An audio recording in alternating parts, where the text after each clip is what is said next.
Well, hello everybody. This is Mr. Moore again, and welcome back to the Sales Strategies course. This is session 5, the sales call. We want to talk today about how to plan and conduct an actual sales call. So let's get started with that now. What do we want to talk about today? Number one, we want to talk about planning the sales call.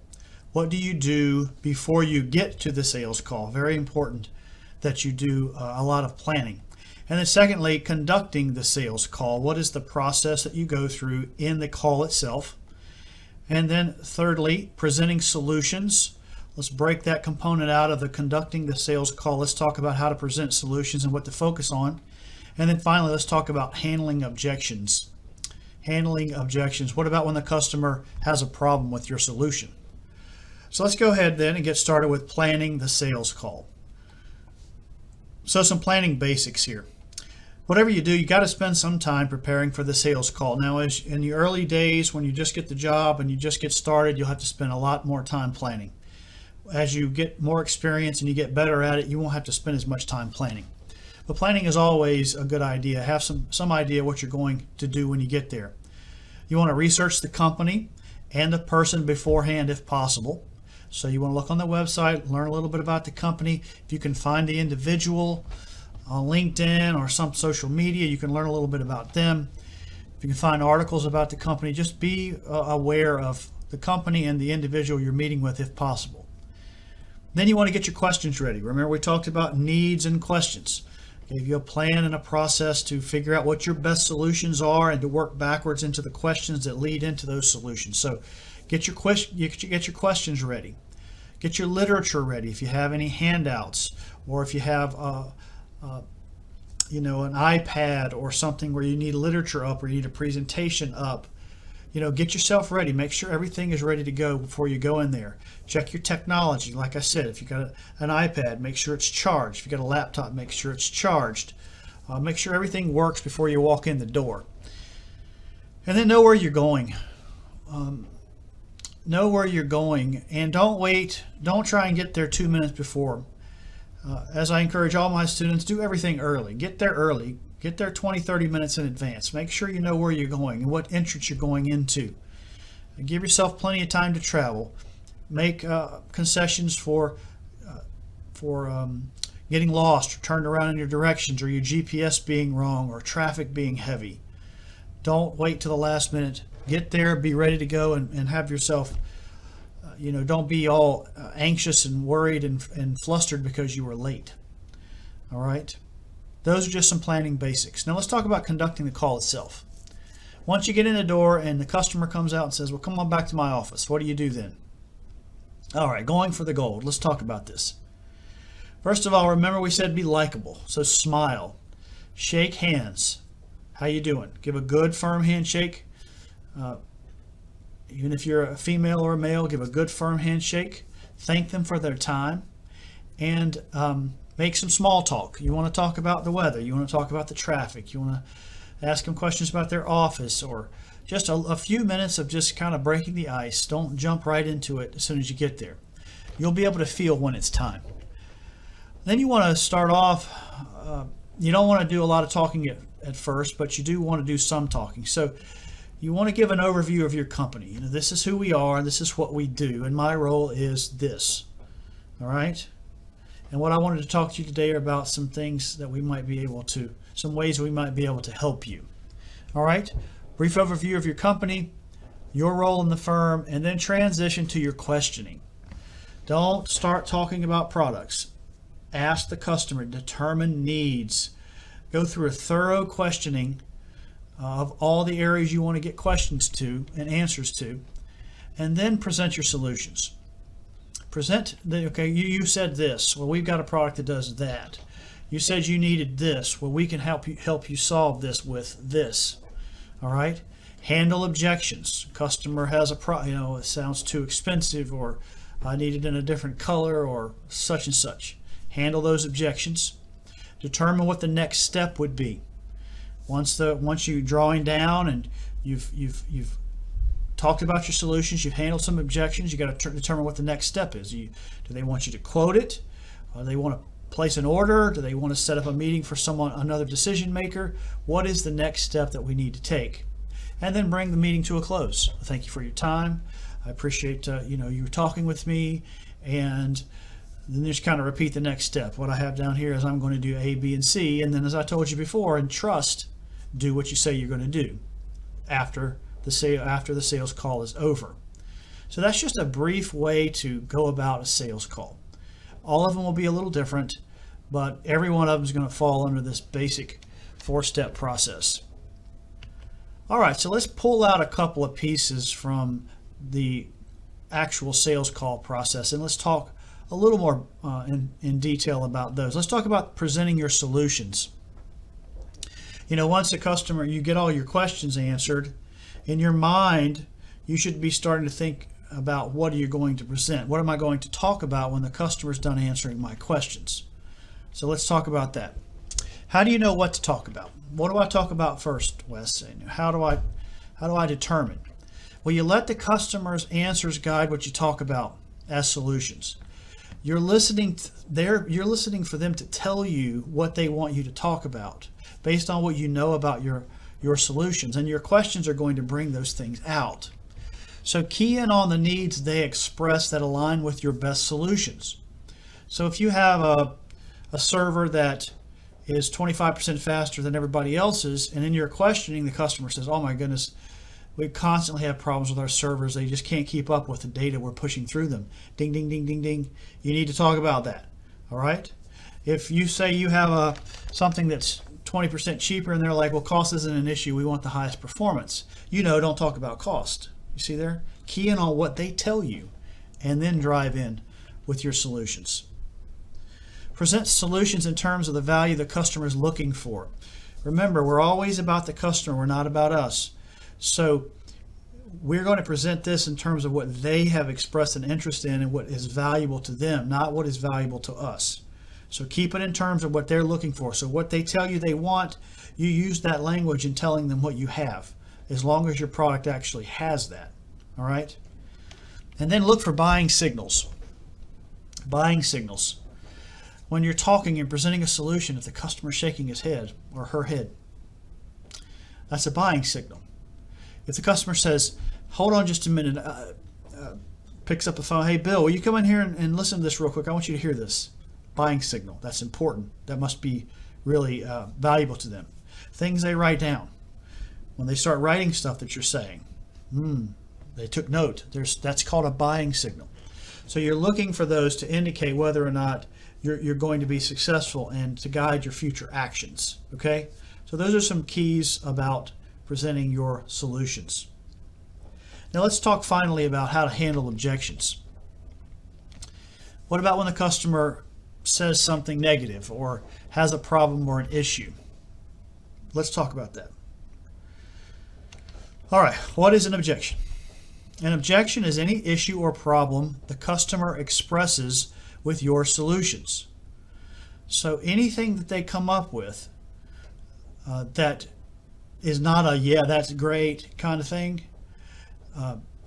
we'll talk about how to tell here in just a moment, that's considered an objection. Now here's what you got to keep in mind. Objections are are natural. They're always going to come up because of the communication process. Let's say that in point of fact, the solution that you bring to the table is perfect for the customer in every single way. Well, they don't know that yet, so they're going to be asking questions, and they may misunderstand things. They may not have information that you're going to give to them later after they ask the question. So it doesn't mean that things are going to fail if the customer starts objecting or having issues or problems or questions. All right? Those are going to come up no matter what you do. All right? They're not an indication of failure. So what you want to do is look for clues in the customer. Look for clues that they have a problem. And you can look at what they say. What they say will tell you directly if they have a problem. They might say things like, that's too much. That's a price objection. Or it might say, we really don't need that. That's an objection to one of your performance criteria, maybe one of your value pieces you thought was so valuable. They're like, well, we don't need that. You're like, okay. Or they might say something like, you mean it won't X. Okay. So things that they say can indicate, okay, I need to circle back to that and try and deal with it. If their facial expressions, if they crunch their forehead, do something like this. If they get confused, like, crunching the forehead and just looking confused.